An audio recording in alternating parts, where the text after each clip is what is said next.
welcome you all to this new dawn. Prayer is a surge of the heart. It is a simple look turned towards heaven. It is a cry of recognition and of love. I now invite our choir to invoke the Excuse me. presence of Holy There Spirit is an amidst echo. us. There is an echo.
Thank you, choir. Reading holy books is a measure, both the extraordinary measures of extraordinary times and the extraordinary times of extraordinary measures. I now invite M. Megha, R. Jaslyn Binu, and M. Nafisa from the Department of English to read the holy books.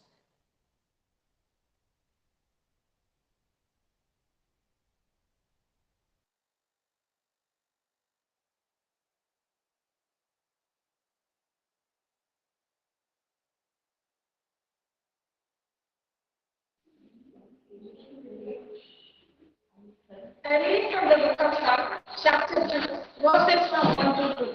I will give thanks to the Lord with my whole heart. I will recount all your wonderful deeds. I will be glad and exult in you. I will sing praise to your name, O Most High.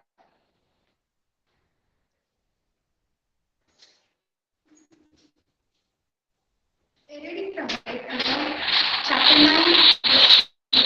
This knowledge is the of education, the most secret of all secrets. It is the pillar of knowledge, and it gives direct perception of the self-realization. It is the perfection of religion, it is everlasting, and it is joyful for all.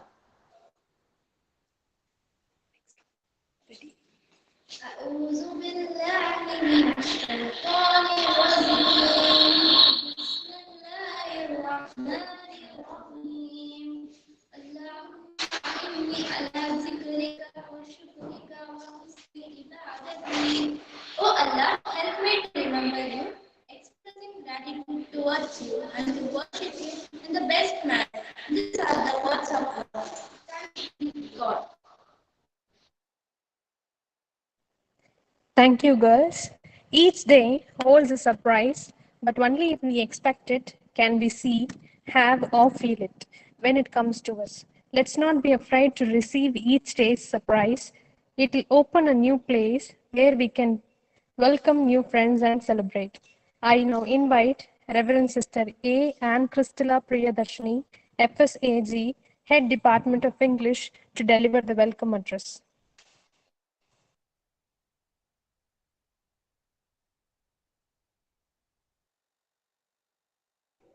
Is the screen audible? Visible? Just to check.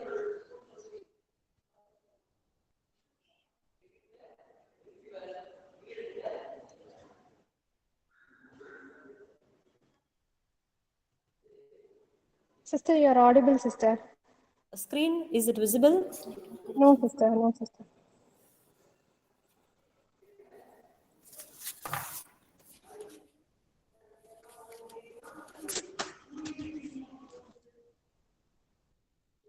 Wait for a second. Network disconnected.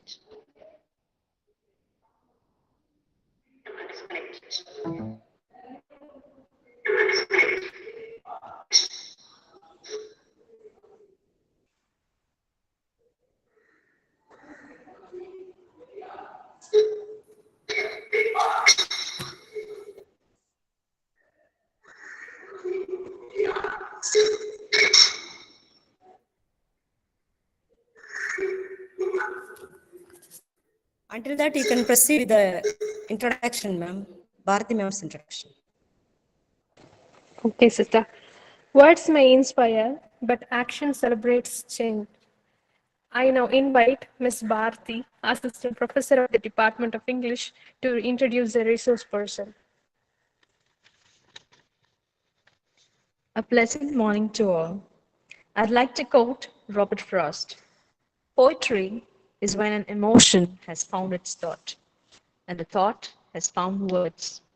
I feel delighted to introduce the resource person of this international webinar on poetry studies, poetry between creation and interpretation.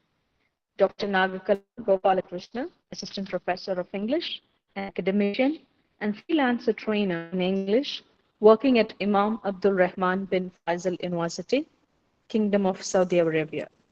She had her bachelor's degree at the University of Mysore. She was proud to say that she was a student of the Jnanpith awardee, Dr. U.R. Ananthamurthy, in the University of Mysore, and completed her master's in English literature, Hindi literature, and master's in child mental health. She has 30 years of teaching experience in countries like India, Sultanate of Oman, Libya, and others. She was a project supervisor for undergraduate students in Sirte University, Libya. She has presented her papers in many conferences in India and abroad, and has published articles regarding the main domains of English. Furthermore, she has written articles on language, linguistics, in Scopus Index journals and note journals as well. She has received appreciation and was awarded for her excellent teaching by the Ministry of Sultanate of Oman. She is a member of ELT at TE as well, Arabia, ALLT, and president of Velta, an international forum. Welcome, Mimyan.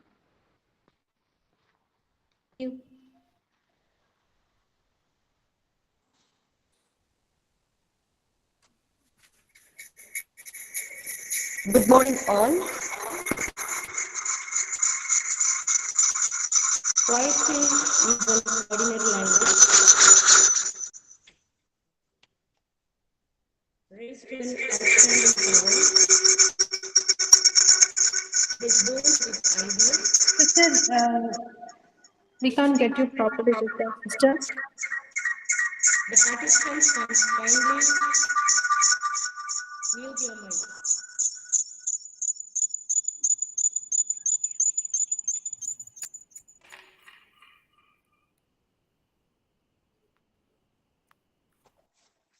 Are you able to hear me?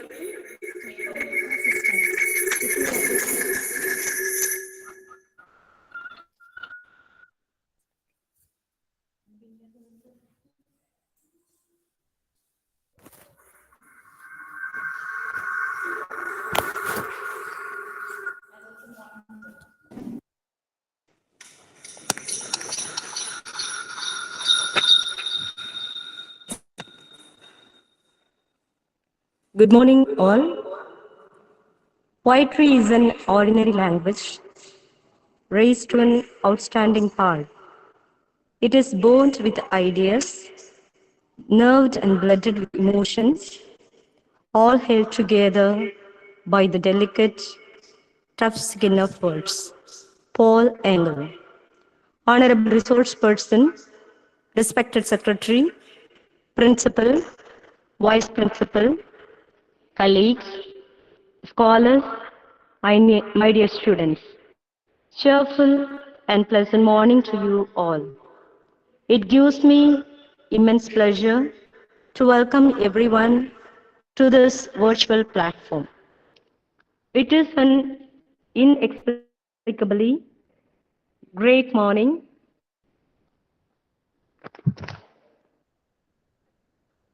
because the sun pours its godly essence on the earth with its luminous rain, and the moon has said a goodbye to the silver outpour of its soothing segments. I and my co-host, Dr. Nahakala, the staff and the students of the PH Department of English, welcome you all to this webinar. And definitely, I want to extend a note of appreciation to all the registered participants. This is a day of happiness, sweet, peace, and heavenly sunshine upon which convened the sacred muse in heaven's breathing song that wrap the soul in ecstasy divine. The true work of art is but a shadow of divine perfection. Michelangelo. May the divine power overshadow this fortunate day with his magnanimous blessings to make the event more momentous and expedient. We try to understand love, the universe, and all about it. The rainbow is immaculate, the fields and the lake. Two roads diverged in a wood, and I took the one less traveled by. That has made all the difference. Robert Frost. A good organization will have its own propeller. Certainly, a mighty institute with an energetic leader with simplicity and selfless love will make it done. This is our respected and Reverend Mother C. Noel Rani, FSAG Secretary. She is a naturalist and a profound lover of plants and flowers, the lover of natures, the lover of God. She is a seer by herself. May I take this opportunity to invite the guide and visionary. A hearty welcome to you, Mother. Birds are blue skies, roses with perfume, stars and moon, millions of stones that show nature in a pure way. Knowledge is the key to open the resources of wisdom. Absolutely. It can be slogan of life and well-being of a person. May I take this opportunity to welcome the knowledge giant, Reverend Dr. E. Glitta Sumangali, FSAG, the principal for this unparalleled event. A warm welcome to you, dear sister. Begin a song of more majestic sound, or touch the lyre on some sublimer key. Meet entertainment for the noble mind. Poetry is when an emotion has found its thought and the thought has found its words. Robert Frost. The excellence of every art is its intensity, capable of making all disagreeable ever rage. The excellent and eminent person to achieve the art of thoughts and words on this auspicious day is our distinguished resource person, Dr. Nahakala. I am privileged to welcome her to make this day the most memorable and pleasant one. Pleasant morning, ma'am. Good morning to you all. Thank you so much. Celestial graces better suits the soul than vocal music. on the charming sound of the harp and lyre, more than the golden lyre. For this incredible and ever rhyming session, may I wholeheartedly welcome Reverend Sister A. John Diana, FSHE, the Vice Principal, who is the replica of the greatest power, reads a vision, which is the art of seeing what is invisible to others. May I invite her to add fragrance to the webinar. Hearty welcome, dear sister. Gentleness is all around us.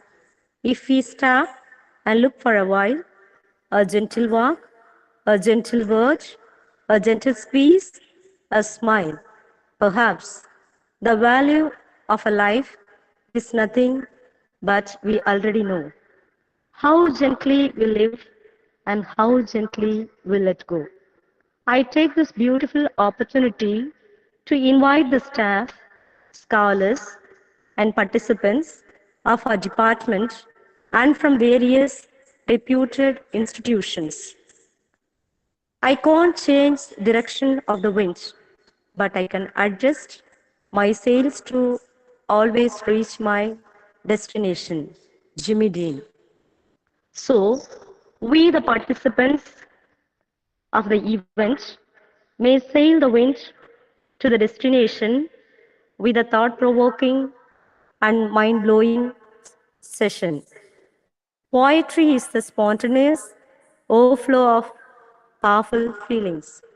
It takes its origin from emotion recollected in tranquility, says William Wordsworth. With hope, may you be enkindled with new ideas to be powerful and spontaneous poets and poetesses of this modern and digital era. May I welcome the well-wishers, supportive members to this virtual session. God bless us all. Once again, I welcome you all from the depths of my heart. Hearty welcome and thank you. Over to you, ma'am. Thank you.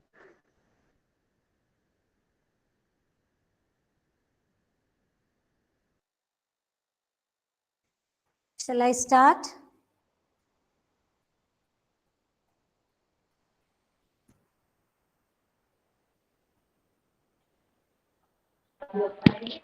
Yes, ma'am, you can start, ma'am.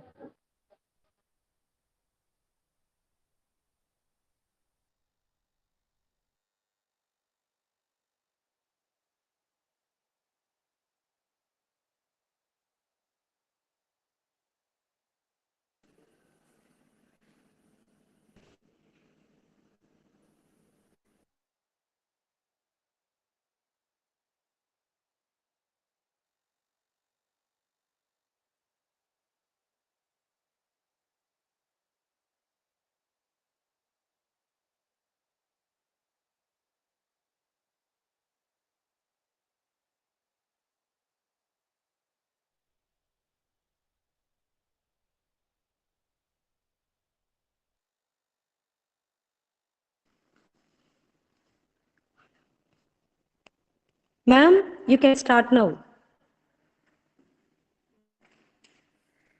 Your voice is not audible, ma'am.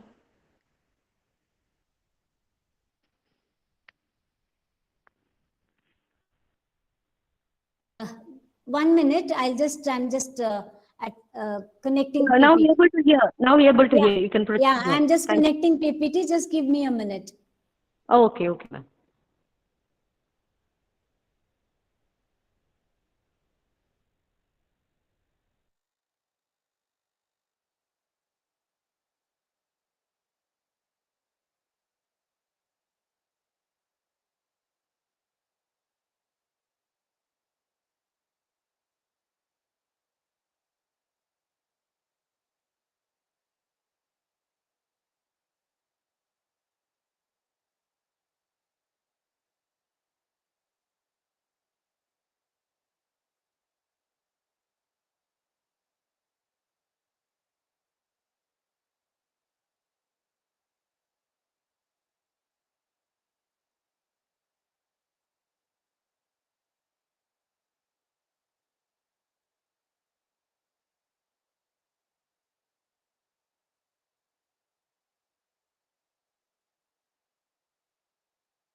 Hello, good morning. Yes, ma'am. Can you see the PPT?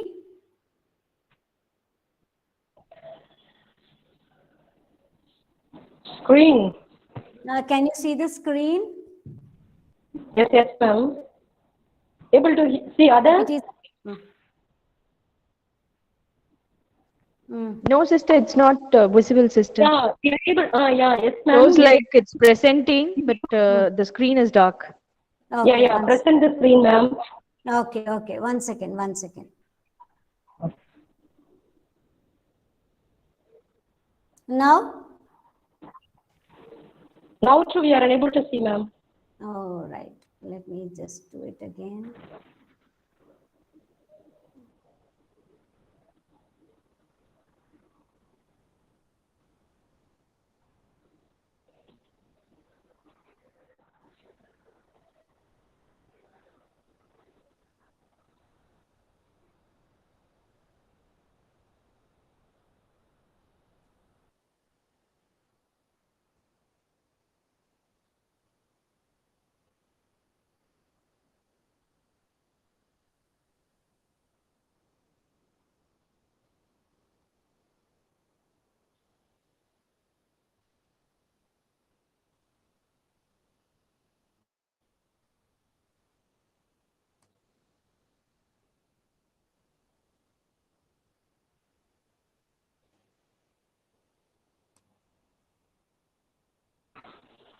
Ma'am, unable to view the screen now. 1 second, 1 second. 1 minute.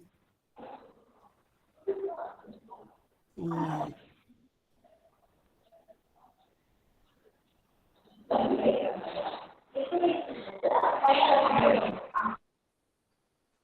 Is it okay now?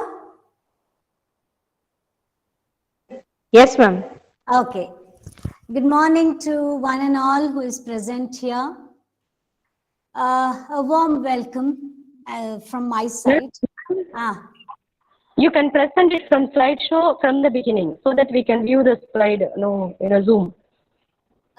Can you see now? Yeah, able to see, but if you present it one by one from the beginning, we can see the whole screen. The whole slide will be visible, ma'am.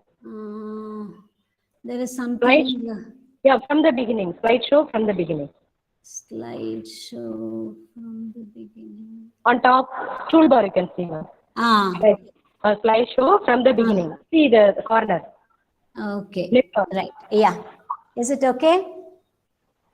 From the beginning you touch then. Is it? Now is it okay? No, ma'am. No? No, ma'am. From the beginning. Yeah, I did so. Enter the arrow mark. Enter the arrow mark. See now? Okay. No, ma'am, it is not visible. From the beginning, okay. Arrow mark I have to enter, right? See Yes, now? ma'am. Is it okay? No, ma'am, no screen visible now. Oh my God. Start from the beginning, ma'am. Okay.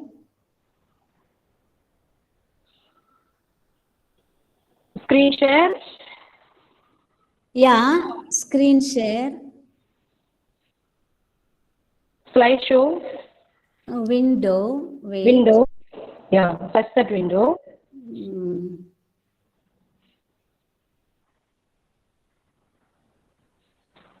Minimize it. Then go to PPT. Yeah, slides. Slides. And from the beginning. Yeah, from the beginning. So that first slide is visible. Okay. Not visible. No, Not no, visible? sister. No, not visible, ma'am. Not Kindly. visible. I did the same slideshow.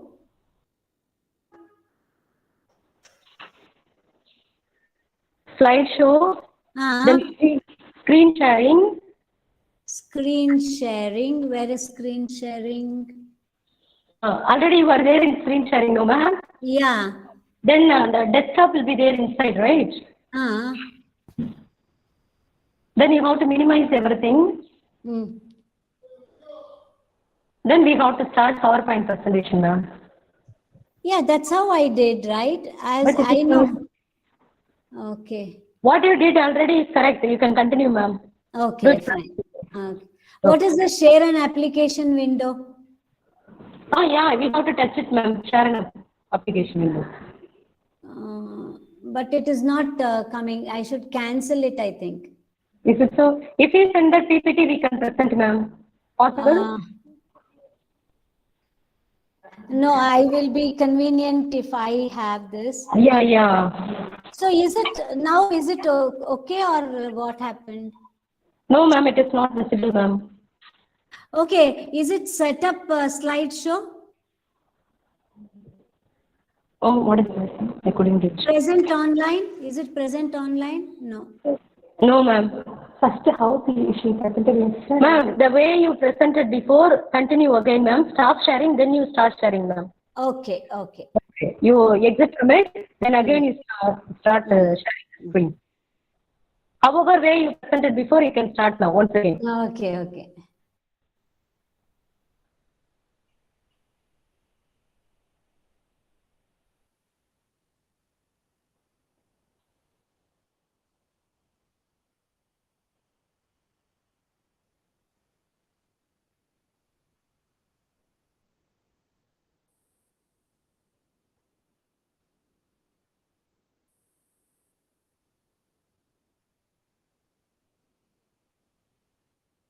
Is it okay? Yes, ma'am, yes, ma'am. Okay, okay. Thank you But so much. you have to see the first slide now. Wait, wait. First slide only. This is the first slide. Nothing. Yeah, now okay, ma'am. And now, okay, right. Thank you so much. That's right. And yeah, Yes, ma'am, proceed, ma'am. okay. Good morning to one and all, and I welcome you from my side for this webinar. You know, it is like a rainy day, so the showers of blessings are there for us. I mean, showers, it's more than showers actually. And I could remember a poem by Khalil Gibran, about rain song. So we'll go to that later on. First, let me thank all the organizers, Charanya and the principal of the college and the head of the Department of English, and everybody who is involved in this and who have also given a lot of support and encouragement to conduct this webinar. Thanks a lot. And as yesterday I was talking to Sharanya, as she was telling me, like, so I was so overwhelmed because I too studied in a convent school, but it is AC congregation, and we did grew up with the blessings, with the guidance of the sisters of Carmelites. So I take it really a pleasure for me to be with amidst of you and talk about this poetry studies. The theme is very good, like poetry studies, poetry between creation and interpretation. So, before I begin, I would like to give a definition, like my content of the presentation would be definitions, because it is necessary to know. Of course, all of you will be knowing, but still I thought like I'll go with that. Then brief background of this, ages of poetry, creativity, and actually there is also forms of poetry. So, if you take, let me begin the, I think HOD gave this quotation, but still, while with all its sham, drudgery, and broken dreams, it is still a beautiful world. Be cheerful, strive to be happy. That is what we are doing these days. We are trying to be happy with whatever we have, with whatever we possess, or with whatever is around. And we need to be thankful and cheerful and accept anything very happily, in a glad way. Why I'm saying this is because we see these days so many things are coming up wherein we may feel sad because we see sometimes the rains which is causing disaster, or the sun which is causing disaster.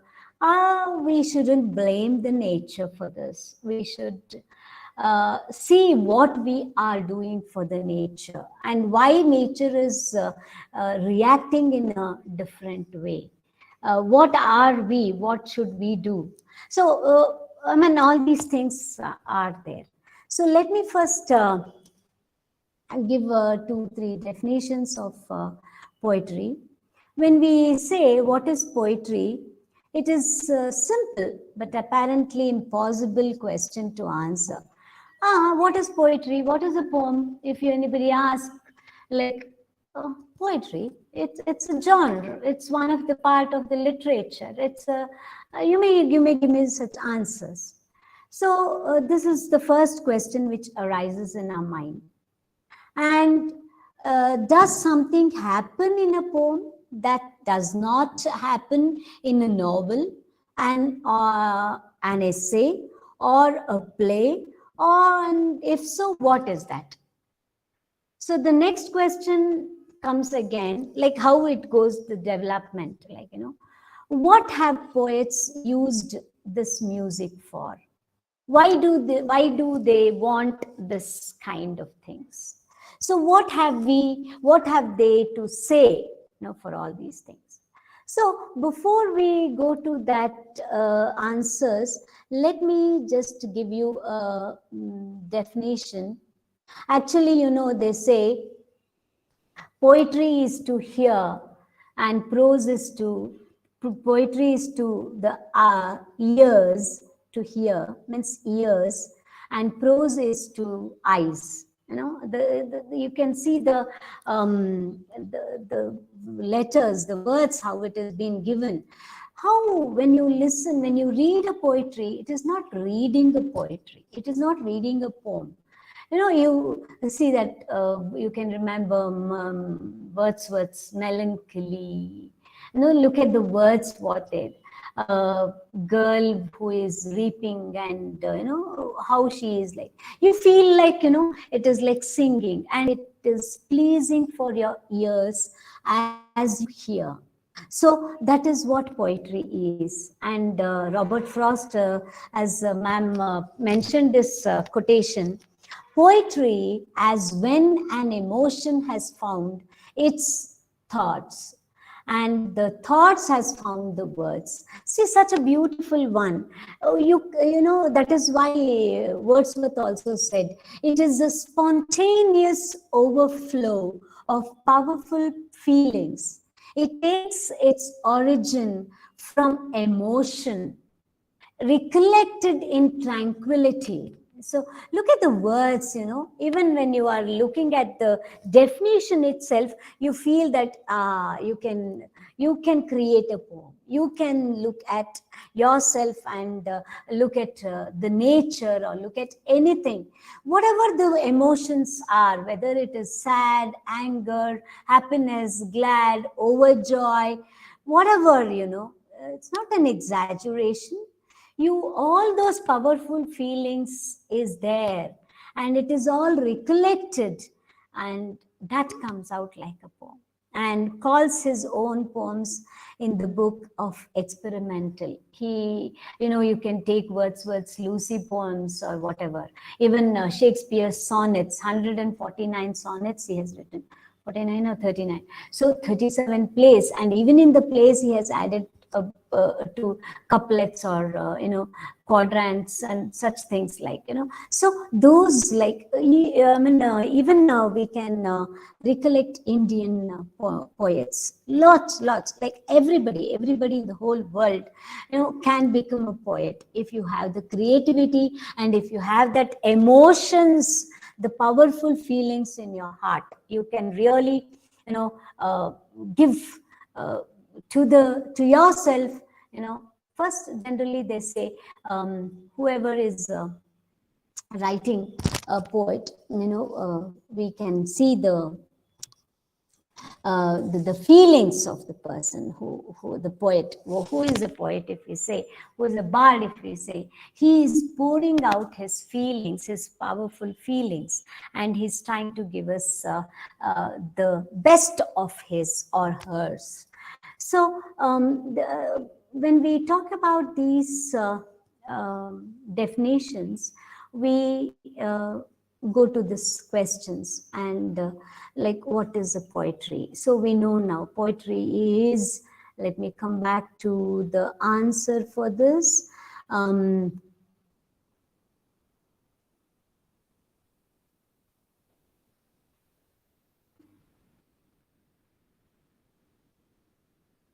There's another definition here, poetry defined. This poetry in literature is literature in verse form, a controlled arrangement of lines and stanzas. Poems are concise, musical, and emotionally charged, with language to express multiple layers of meaning. The word poetry is derived from the Greek word, generally we have Greek and Latin words which for us, which has given a lot of contribution to the English language. So it is, the Greek meaning is making or creating. Itself, when you say poem, the poetry, it itself is, the meaning itself is like making or creating. So it is a form of an art in which language is used. See, how are you using the language? You're not just using the language just like that, or whatever comes to your mind. It is arranged in a controlled manner, and the lines are, set in such a way to make stanzas. So we have different, forms of poetry that I'll be discussing to you later. So let me come to this. When we talk about these forms of poetry, you can see this here: sonnet, elegy, lyric, idyll, epic, the pastoral, acrostic, epigram, ballad, and ode.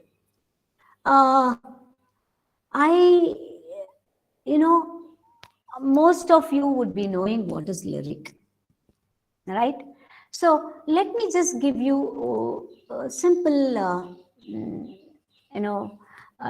this thing about each one of them. Just let us have a look at it, okay? So important in this, and in English, typically having 10 syllables per line. Actually, there are two types of sonnets: Petrarchan sonnets and Shakespearean sonnets.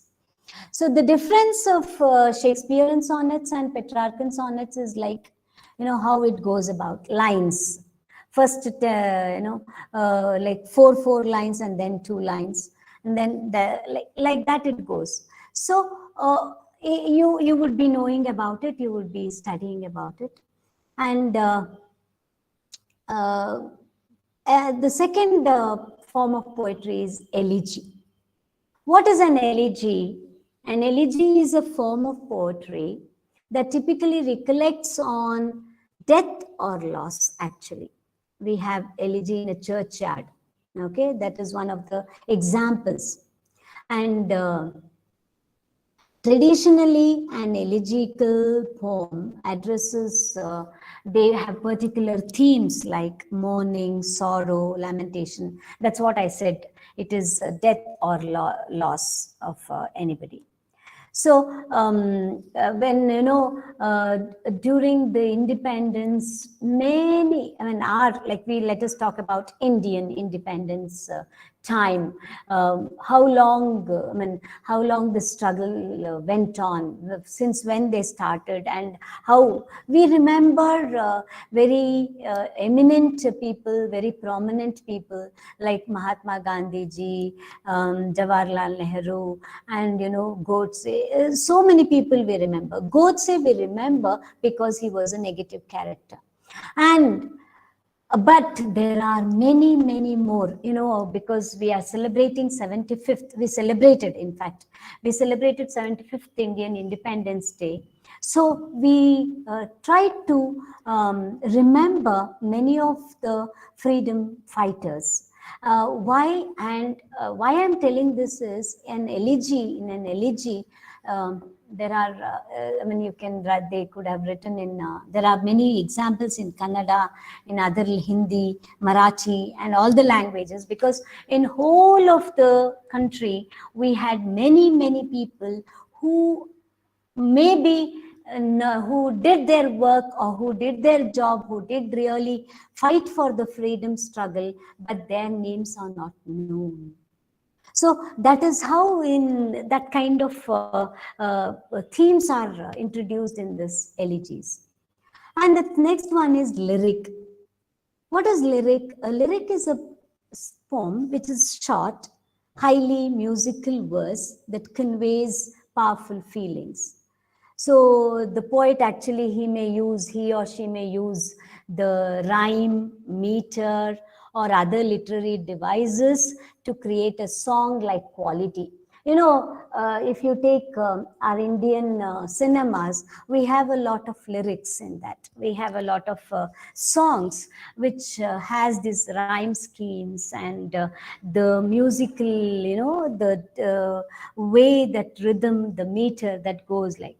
But nowadays, in modern this thing, I think the people, the bards, the poets, they have crossed all the limits. They don't care for any meter, they don't care for any rhyme, they just write however they feel it. The next one comes like idli, which is also spelled as edil, and it is from again a Greek word. It means like little picture. So it's a short poem of a pastoral or a rural character in which something of the, the element, some of the elements are being discussed here. And next comes epic. When I say epic, you may all remember Iliad and Odyssey of Greek epics, and Mahabharata and Ramayana in our Indian context. So epic poem, or simply an epic, whatever you call it, is a lengthy narrative poem, typically about, it is like talking about extraordinary deeds of extraordinary character in dealing with gods and such things. So that is how it goes like. And the next one is like, which we talked about, is the pastoral. It's again like you may call it as pastoral, or you may call it as pastoral elegy. It's again dealing with both, death as well as the rural life and all such things. And generally this will be giving a concentration on the shepherds. It features, the elegies features on the shepherds, because the shepherds, if you go to any village side, exactly rural life, if you see, you will find there are many examples in all the languages almost. Now I'm not able to remember any such song. So they'll be grazing the sheep and cattle and all that, cattles and all, and they'll be singing the song. It is like their own. It comes, this genre, is actually a subgroup of a pastoral poetry.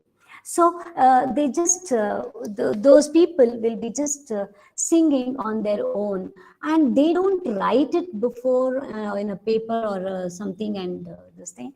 This form of poetry has many features, key features especially, including the, invocation of the muse, or expressions of the shepherds, or as I told you, praising and grief, and all such things. Sometimes it is also, there is a detailed effects of the specific death, like upon nature, or sometimes it finally it goes to poets simultaneous acceptance of death. When we talk about death, we remember Emerson and all those people, all those great poets, because they are for, they write they have written actually, and that is why I say even to this day they write. The themes and the lines and the words are so effective, are so impressive. It gets into your heart, it gets into your mind, and you never forget them. So like this, there is some kind of hope for immortality in this pastoral elegy. This is the form of the, this is one of the form of the poetry. The next one is acrostic poems. It is a poem where certain letters, especially in each line, spell out one word or one phrase. So the first letter of each line are used to spell the message, but they can appear anywhere. It is not necessarily to be in a specific place or something. So these there are many examples for this, and this kind of will be used in different forms and different ways actually. So what is the next one is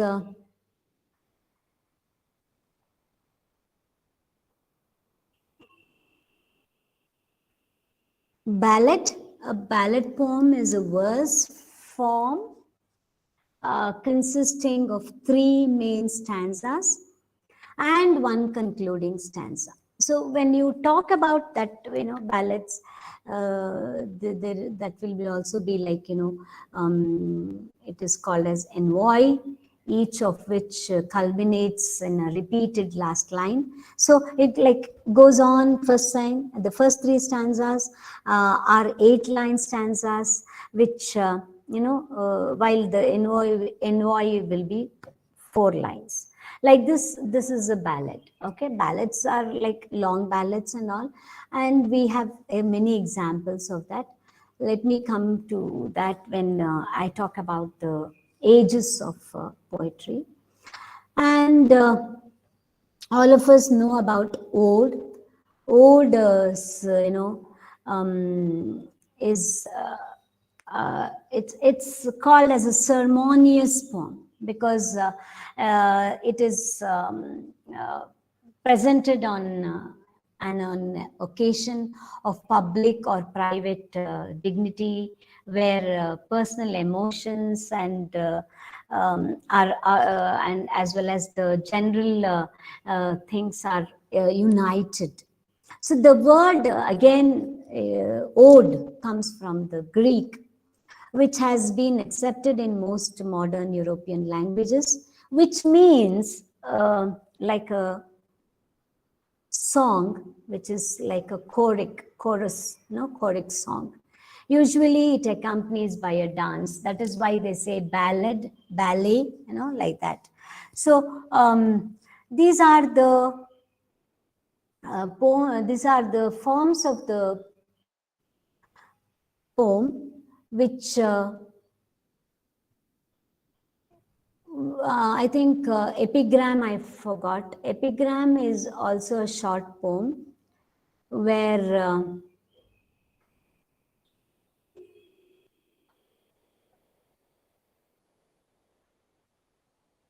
it's where it is like satire. We know figures of speech. And what is the relationship with this thing is with all these forms of poems, you know, or why we call it as poetry is because the question was that why do we, what is poetry, or why do we do, what are we saying?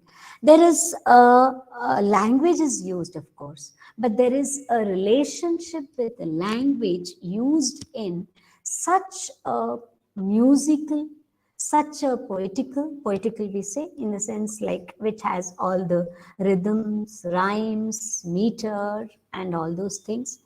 So that is how we talk about the poetry, and we understood the forms of poetry. Nowadays, I think very popular is lyric, sonnet, probably, and actually each forms of poetry is dedicated, is known or is becoming famous with the poet's name, you know. He, when we talk about sonnet, we say, I told you two types of sonnets are there, Shakespearean sonnet and Petrarchan sonnet. So Shakespeare has made his name not only, I mean, we I mean, if I have start with Shakespeare, I have to talk hours and hours about him. So, but I just wanted to make it like, so the sonnets of Shakespeare, you know, shall I compare the, you know, that is, look at the words, and in that same lines, the last ending couplets will come like this. He's so confident, he was so confident about his writing, probably. Or in other words, we can say any poet will be so confident when they write. But when we go to Wordsworth's this thing, definition of poetry, that we can, you know, both mix it, like, because the powerful feelings are there, that is why it comes out. And Shakespeare says in one of his sonnets, he's so confident. Why I said is because he knows that until the people are there, until people read my sonnets, my poems are alive. So see, Shakespeare's period was called as Elizabethan period. Now those days he was only like, they must be having a little limitations of all those things, but still he talked about all kings and queens and the political life in the existing society, in the existing society, means in his during his time. So like this it goes on, and that is why he says, even after even we are almost in the 21st century ending, we still read Shakespeare. Every line or every time you read Shakespeare, it is like new for you. You get a new idea. You get a new analysis. You try to analyze in a different way. You try to analyze in a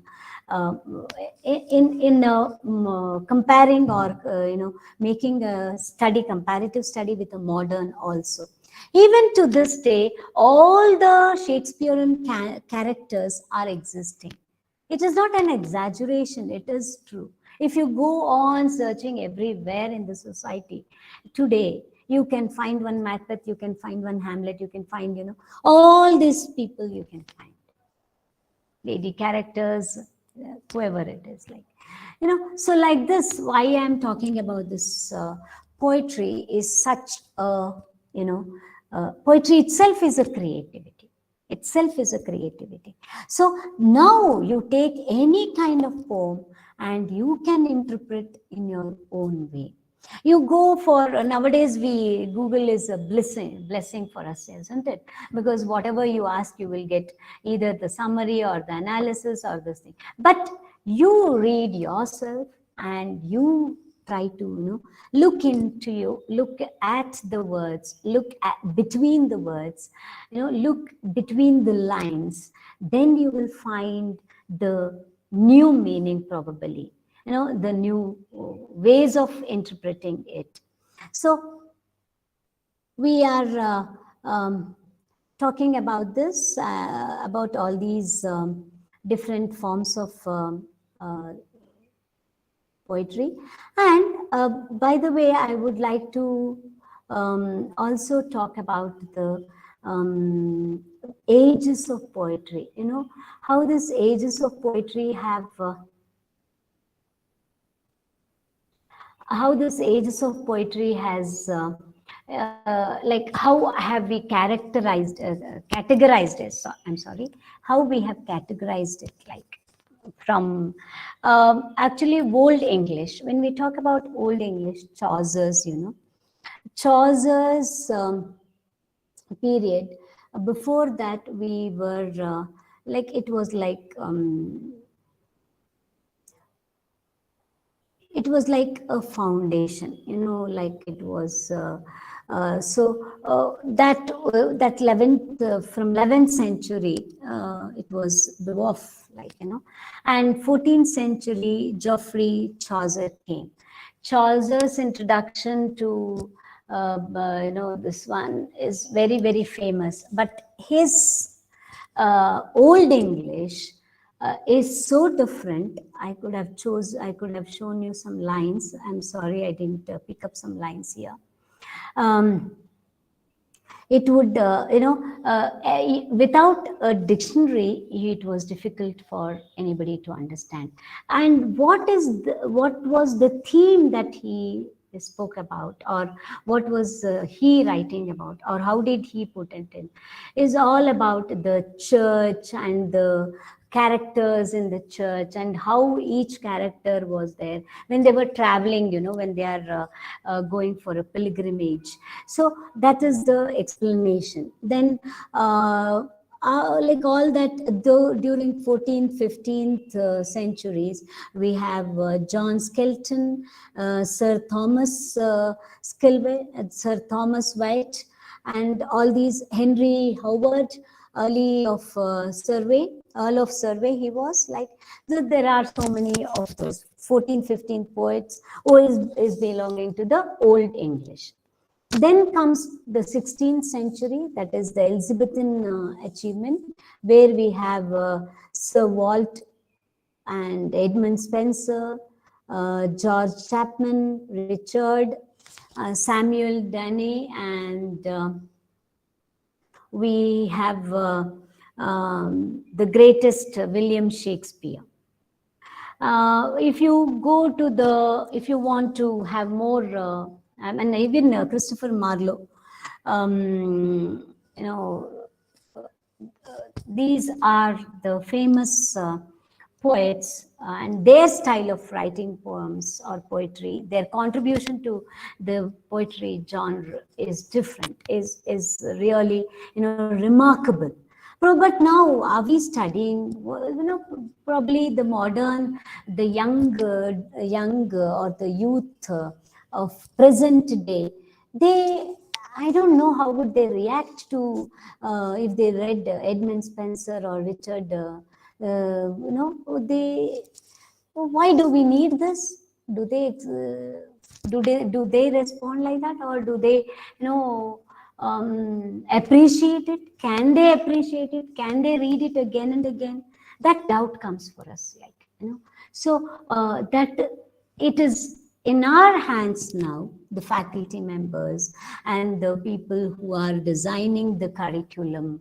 We should give them an encouragement. We should get them, or we should introduce them to those poetic world and tell them what is the importance of this, what is the significance of this, and what are the you know, so, like how they were, how we have to celebrate those poems and such things like. So, I mean, I need not say much about William Shakespeare because each and every person will be hearing about it. So, then comes the 17th century. We talk from John Donne till Milton. John Milton, John Donne, Thomas Grave, you know, John Cleveland, Robert Herrick, George Herbert. So there are many, like, to remember those.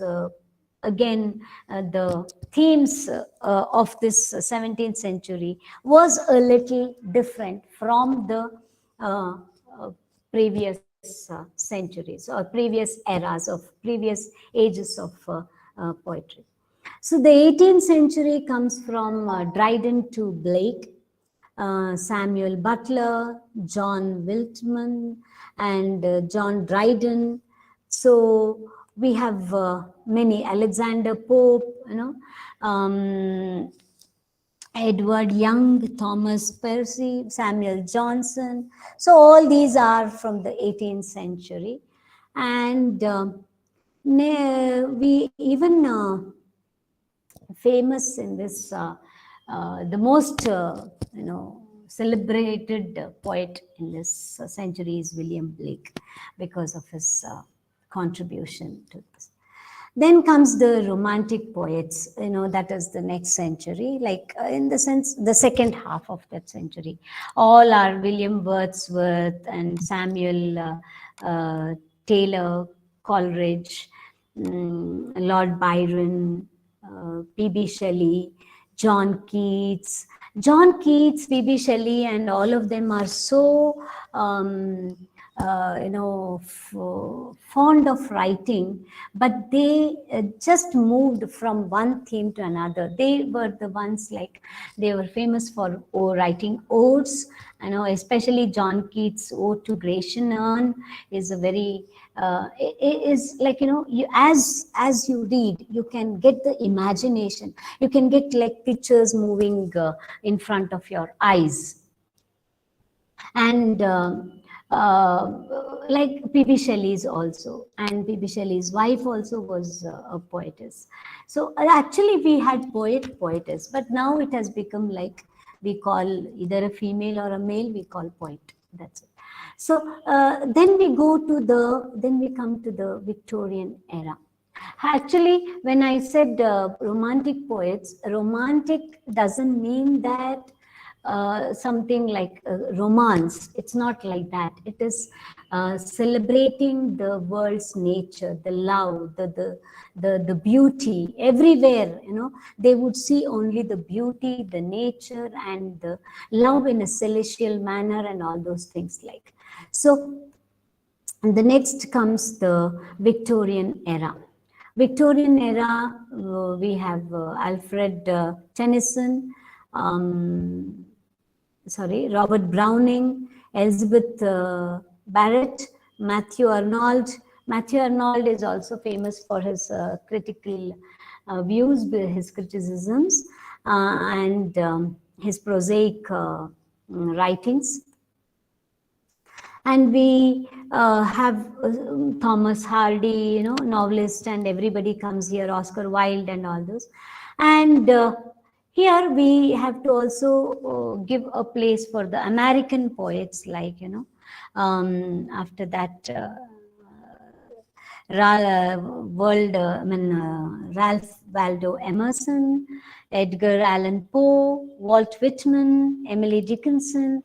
These are all, again, the ones who started talking about death and lamenting over those, and you should read especially Emily Dickinson's and Emerson's poems and essays and all, how they talk about death.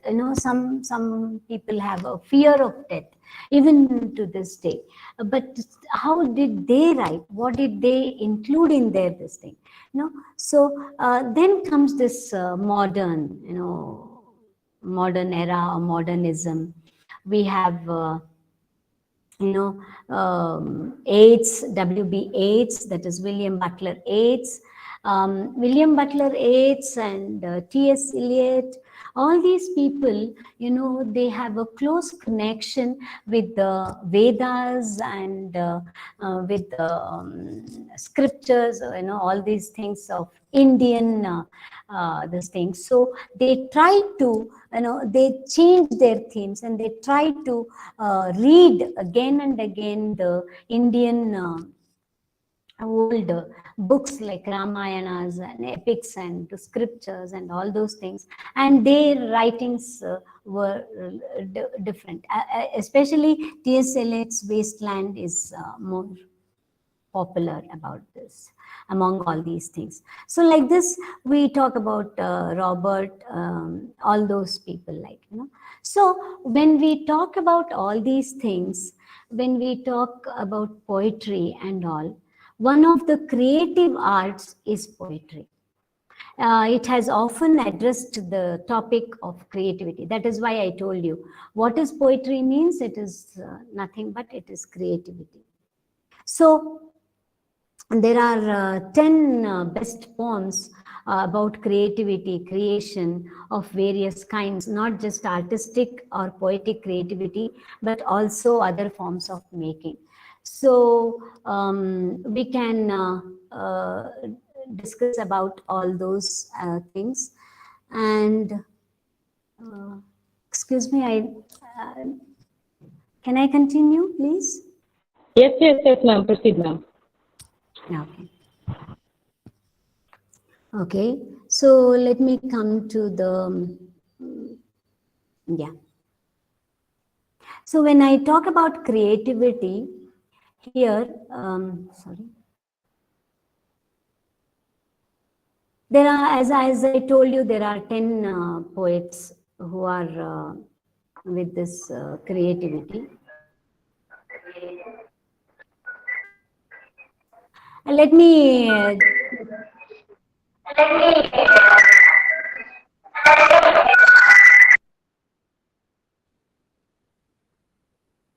hello? Yes, ma'am. Able to hear. Okay. So let me talk about Sir Philip Sidney. His poems, like, let me just take a few lines of his. Loving in truth and fain in verse, my love to show, that she, dear she, might take some pleasure of my pain.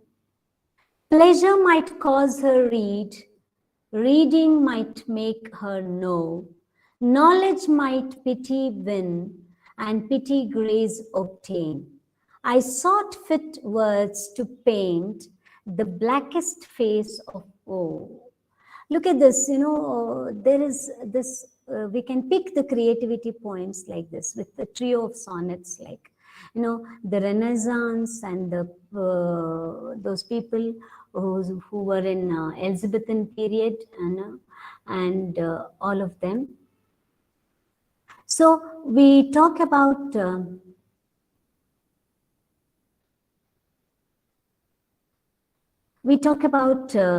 Sir Sidney Philip. He was like 16th century, in the sense like 1554 to 86.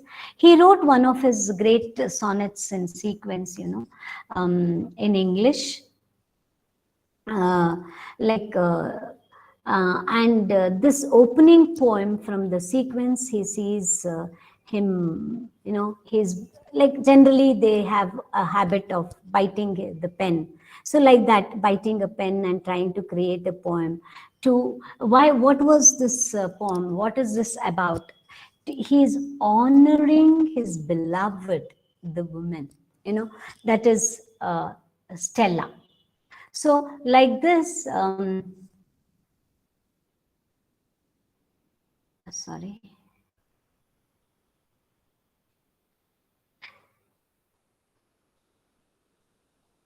Oh.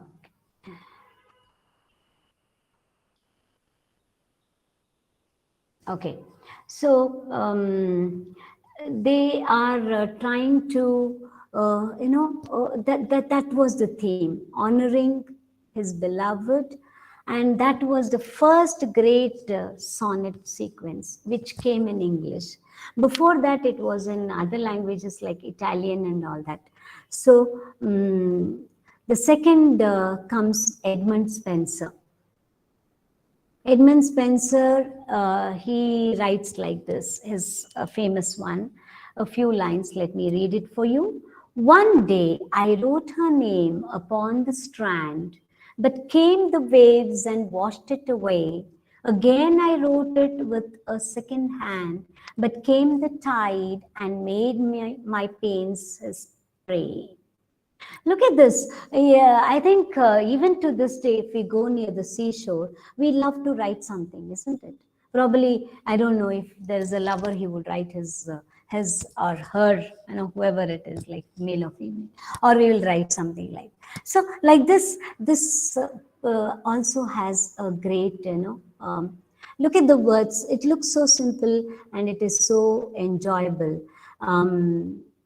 Like along with Sydney and Shakespeare, Edmund Spenser also, like he was from 1552 to 1999, not 19, 1599. He was one of the leading sonneteers in the Elizabethan era. So, he created a sequence which he wrote for his second wife, Elizabeth. And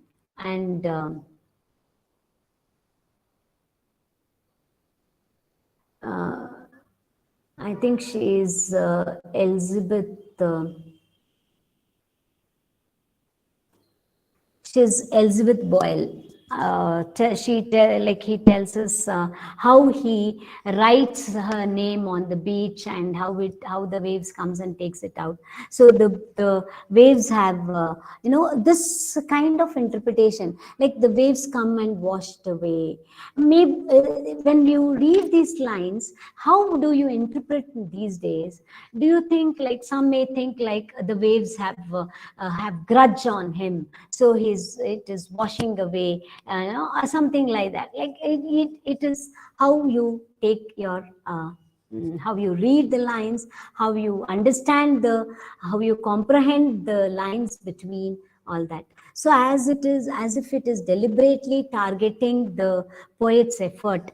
Poet is taking a lot of pains, but it is washing away. So, but there is a twist here. We have another take on this. So there is sometimes he assumes, or he puts in a different way. He says there is immortality, though there is pain, but the twist is the thing that he has another popular Renaissance conceit.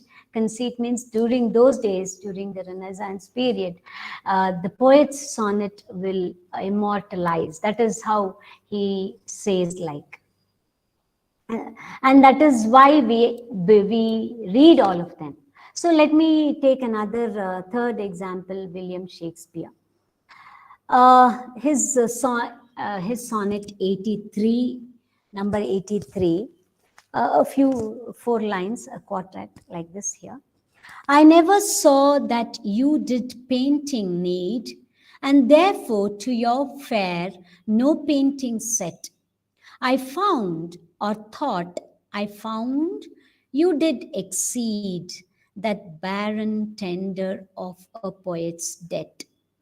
Here, where do we find the rhyming words? In the first line and the third line, the second line and the fourth line. So when I talked about rhyming scheme, it's first 4 lines would be like A, B, B, A. The next would be C, D, C, D, like this. So that is how his sonnet is differentiated. And that is why we call Shakespearean sonnet. And of course, there is nothing much to, as I told you earlier, Shakespeare, in this one, he, talks about many fair youth and all these things. That is what is about creativity and artistic expression. And he explains, or the struggle of the artist to be towards the immortality is shown here. And that is what we call it as creativity, and that is what it is done through art. So immortality, how to express, how to show, that is what it is shown through. Yes? Ma'am, could you change the slide, ma'am? Okay. No, I just kept Yes, it ma'am. because I am just explaining. Okay, ma'am. Sorry, ma'am. It's We thought that no, no, no. you did things. Okay, ma'am. No problem, ma'am. Thank you, ma'am. Okay.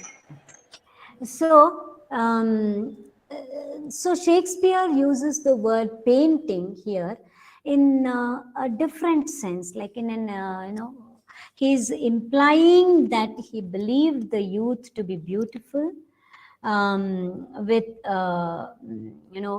without needing to adorn, to exaggerate, because we talk about, when we say Shakespeare, we always remember two characters in his writings, or as his friend, his wife, in the sense like his original wife is there, that is different, but not much about her, but the dark lady and the beautiful and the very handsome young friend for him. So I think it is something like it is referring to this. So when we read these lines, how we can interpret, how his creativity, in the 16th century, his creativity, and 21st century end, towards the end, we are trying to, match up how we can interpret, how we can analyze, what we can, comprehend, how, I mean, in the sense like how we can comprehend and how we can put those things. So, I mean, all these features we can see in this lines. The fourth one is Elizabeth Bishop, his one art, like Bishop is now regarded as one of the greatest American poets, actually, and in the 20th century. Elizabeth, although her reputation is still, not so much this thing eclipsed, because it is of poets such as Sylvia Plath and all. So there is one art considered as loses and losing.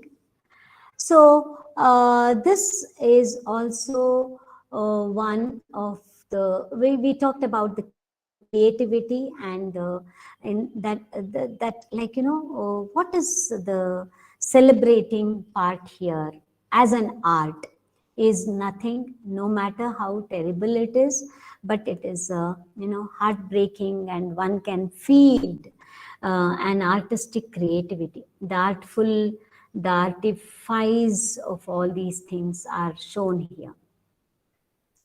Next comes Dylan Thomas. He in his like, he is also 19th century, sorry, 20th century, addressing common question: why does a poet choose poetry on as their occasion, like, so this kind of questions are there, like what motivates a poet to devote their life to the creating of poetry.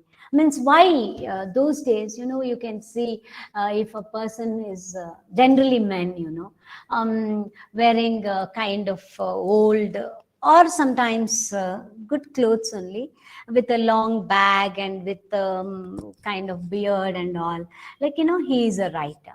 So why does he, or how does he motivate to write their life to be creating to poetry? What is this thing? So for the in this point, at this juncture, the answer given by in the Thomas's case, like, he says it is romantic. The poet talks about what he meant by singing light, and when he says singing light, he means he's talking about the job what he's doing. It is not for the money, but it is out of ambition. It is not for the common wages, but it is for the secret heart of the lovers. So look at that beauty, that one cannot go, or one cannot leave out without appreciating these things. So next comes John Asbury, the painter. His poem, The Painter, is one of the one of the poems that we have to, remember. Here, the painter, which gives an implication that it is like a meditation on the stuff of the poets. So we go to this poem actually also is and both, it explores both creativity as well as destruction. Why or how? With the power of words, which can be used to cut, as well as sometimes we say, as we say, pen is the sword, like that. This here the words are used in such a way, it shows both, and the feelings are there, and it is as an echo of of that time, so it is representing what was happening in the society. And next comes Carol and Duffy. The poem is the love poem. So this poem is appeared in the recent days.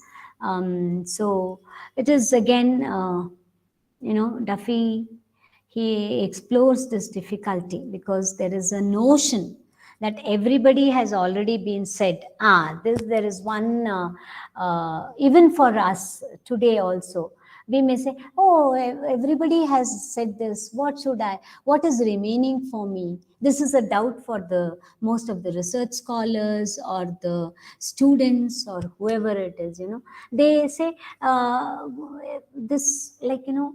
what should I do?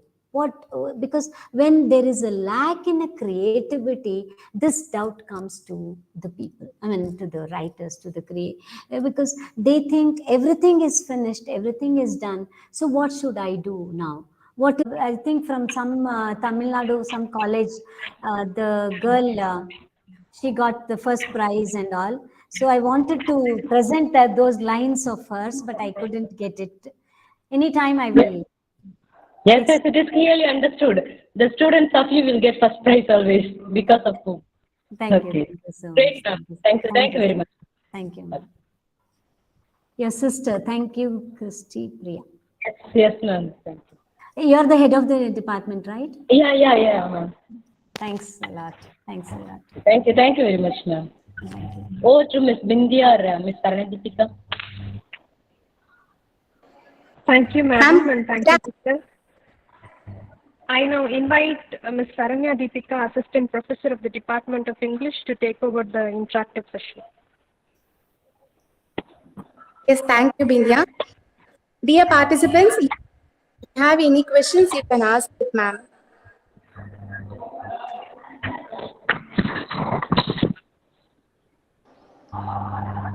Good afternoon, ma'am.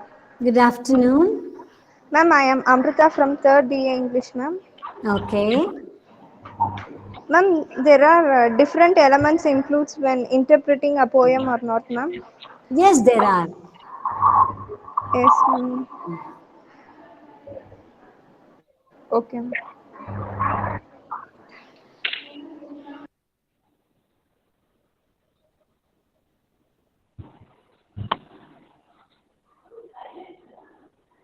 I think I took a long time. I did not have to explain all those things, elements and all.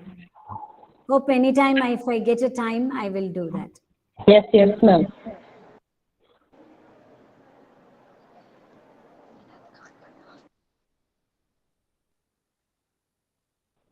We shall expect any questions from outside the college students, the participants from reputed institutions, our staff members.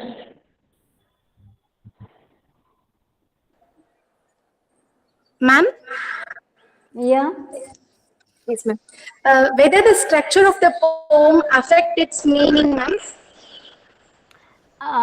Actually, yes. When we were students, our professors would tell us, when we talk about all those great poets, they had their meter and their this thing and all. But nowadays, people are not following that kind of strict metering and all those things. And when when you say, like for example, when you use the tone, the meaning changes. The same way the structure also matters. That is what my opinion is. Thank you, ma'am. Thank you. Ma'am, Mm. ma'am, what is the role of readers while reading poetry, ma'am? See, first of all, you should have the heart and mind to read. In the sense, you should have the interest to read. So when you're reading, you should enjoy each and every word.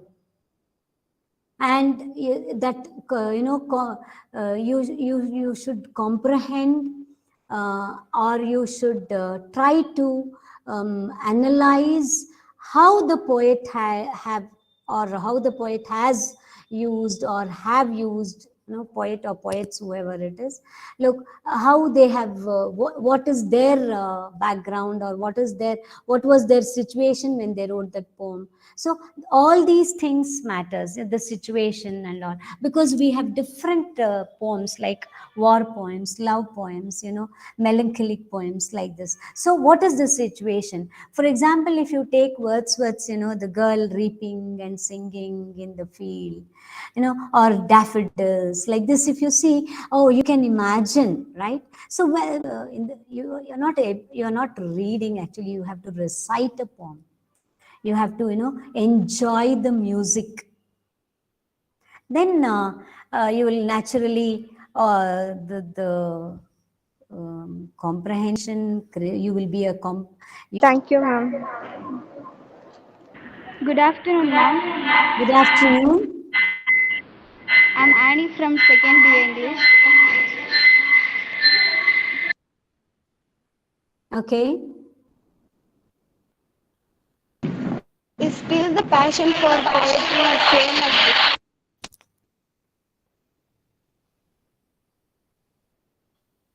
There's a disturbance, dear. Lunch. That is why Sister Marcian and Sister Maria Liz and all of them. Of course, 2-3 years ago they passed away, but they were like a source of inspiration. All my teachers, I owe to all my teachers, all my elders, my parents, everybody. Ma'am, on poets, whom do you admire the most, ma'am? See, it's like you have given me so many sweets, and if you say pick up only one, it is difficult. I like all sweets, whether it is jalebi or whether it is like Arab sweets or this sweets or that sweets.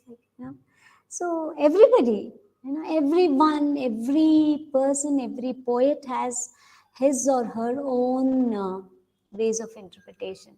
See, if you read Emily Dickinson's poem Death, such a beautiful theme, and the way she has put in the words is really like heart touching. Ma'am, when we read the poem, we mostly see that they are old poets. Now new poets are not writing, or we are not able to come to that poems. See, what I think is, the modern poets are writing to the present age and to the present circumstances in the society.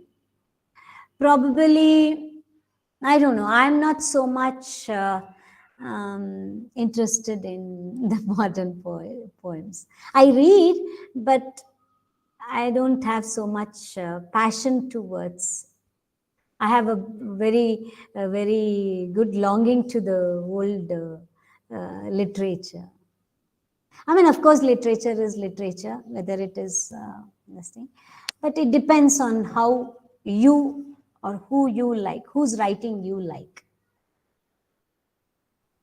Ma'am, how poetry is originated or who wrote the first poem, ma'am? I told you, no, from 11th century it started, but actually, those days they were not. It is not that English, like the present day English what we are talking like. So that was very difficult because there would be a lot of Greek and Latin and all that, and it had to be, what you call summarized, in the sense like you had to keep a dictionary and find out the words and all that. 11th century, it's from that time it started in English. But 14th century Chaucer's is famous. That is what I told you, no? Introduction to Canterbury Tales. Thank you so much, ma'am. You have Thank you. inspired us a lot. Thank you, dear. Ma'am, good afternoon, ma'am. Good afternoon. I'm Esdipika from 3rd English, ma'am. I have a question, ma'am. Can poems have multiple interpretations? Huh? Can poems have multiple interpretations, ma'am? Yes, of course. Yes. Why not? Because see, people, all the people's mindset is not the same.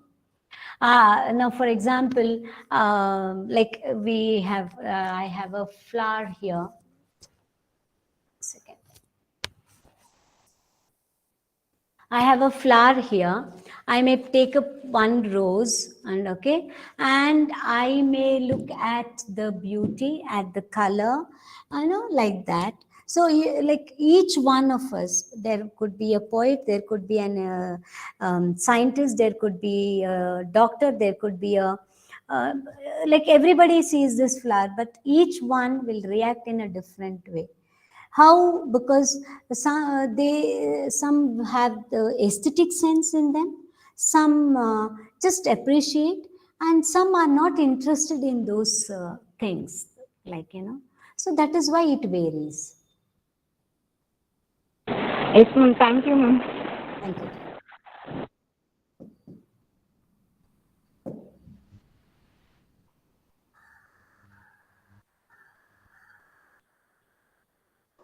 Thank you very much, ma'am. You have clarified the doubts of the students as well as staff as well. Thank you. Really, thank you very much, ma'am. Over Thank to India. Thank you, ma'am. Thank you. In Bible, Colossians chapter 4, verse 2 says, "Devote yourself to prayer, being watchful and thankful."